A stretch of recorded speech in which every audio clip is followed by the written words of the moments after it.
नाज़रीन, कोयले जी माहौलियाती गदलाण ऐं उनजे नुक़साननि बाबति पाकिस्तान फिशर फोक फोरम तरफ़ां इस्लाम कोड प्रेस क्लब जे हाल में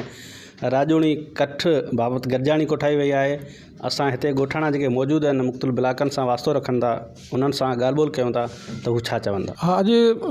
असां हिकिड़ो सिलसिलो शुरू करणु वञूं पिया जेको थर जे माण्हुनि सां कोयले जी कंपनियूं ऐं ख़ुदि रेवेन्यू डिपार्टमेंट ऐं मुख़्तलिफ़ इदारा जेके आहिनि थर जे माण्हुनि सां तरक़ी जे नाले में जेकी नाइंसाफ़ियूं कनि पिया, इन्हनि जा मसइला हल कोन पिया थियनि, पंहिंजे ज़मीनुनि तां पंहिंजे माॻनि मकाननि तां बेदख़ल कया पिया वञनि ऐं उन्हनि खे सही मुआवज़ा बि जेको आहे सो नथा ॾिना वञनि।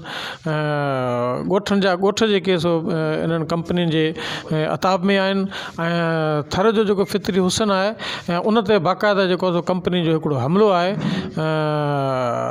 जेको बल्कि जेको आहे सो इन्हनि जे हमलनि सां थर जो फितरी हुसन जेको आहे सो ख़तरे में आहे। सो इन सिलसिले में पाकिस्तान फिशर फोरम हिकिड़ो सिलसिलो राजूणी कठ जो शुरू करणु वञे पई, जंहिंजी अॼु हिते जेको आहे सो इफ़्तिताही तक़रीब हुई ऐं 4 डिसंबर खां असां जेको आहे सो राजूणी कठ थर में लॻाइणु शुरू करणु वञूं पिया। जीअं साईं मोहम्मद अली शाह वारनि जेको हिते थर जे माण्हुनि सां जेका नाइंसाफ़ियूं थी रहियूं आहिनि कंपनियुनि जे तरफ़ां या इदारनि जे तरफ़ां या गवर्नमेंट जे ख़ुदि जे तरफ़ां बि या नुमाइंदनि जे तरफ़ां जेको कुझु नाइंसाफ़ियूं थी रहियूं आहिनि उन्हनि जे हवाले सां हिकिड़ो प्रोग्राम रखियो आहे, उन्हनि सां जंग जोटण जो उन्हनि जे हवाले सां हिकिड़ो सिस्टम ठाहियूं पिया जेको ॻोठाणी सतह ते ॻोठाणा माण्हुनि खे थोरो शऊर ॾियारे उहो पंहिंजे हक़ जे लाइ उथनि, उन ई हवाले सां हिकिड़ी कोई ॻोठाणी कठ जो सिलसिलो रखियो आहे। उन में ॻोठाणा सभई मुतफ़क़ थी करे उहो पंहिंजी जेको हक़ खे सम्झी करे उथी पंहिंजो हक़ हासिलु करण जे लाइ हिकिड़ो पंहिंजो बाशऊर माण्हू तयारु थियनि। राजूणी कठ जो जेको थींदो रहियो आहे ऐं हाणे जल्दी शुरू थी रहियो आहे, इहो काफ़ी पहिरीं थियणु खपे, छो त थरकोल में जेके बि थर आहे उन सां काफ़ी माण्हुनि सां ज़्यादतियूं थियूं आहिनि, उन्हनि जी ज़मीनूं वियूं ऐं इंतिज़ामिया जे हवाले सां उन्हनि खे कूड़ा केस कया आहिनि। इहो काफ़ी पहिरीं थियणु खपे, पर अल्हम्दुलिल्लाह जेको 4 डिसंबर खां थी रहियो आहे इहो बहितरीनु आहे, इहो पहिरीं थियणु खपे, पर हाणे इंशाअल्लाह इहो जदोजहद कंदासीं ऐं इहो तमामु ज़बरदस्त क़दम आहे साईं मोहम्मद अली शाह जो PFF वारनि जो। तमामु असां थोराईंदा आहियूं थर वारा, जेको साईं आयो असांजी सार लिधाई। हीअ जेका अॼु असांजो प्रोग्राम थियो आहे साईं मोहम्मद अली शाह वारनि जो फिशर फोक वारनि जेका हिते शागिर्द महिमानदी आहे, इन हवाले सां जेका इन असांजे थर पार्कर ऐं इस्लाम कोट तालुका जे कोयलियारी एरिया में ऐं थींदड़ माण्हुनि सां जेका राताहो हणनि पिया कंपनियुनि वारा ऐं ब्यूरोक्रेसी ऐं पॉलिटिकल,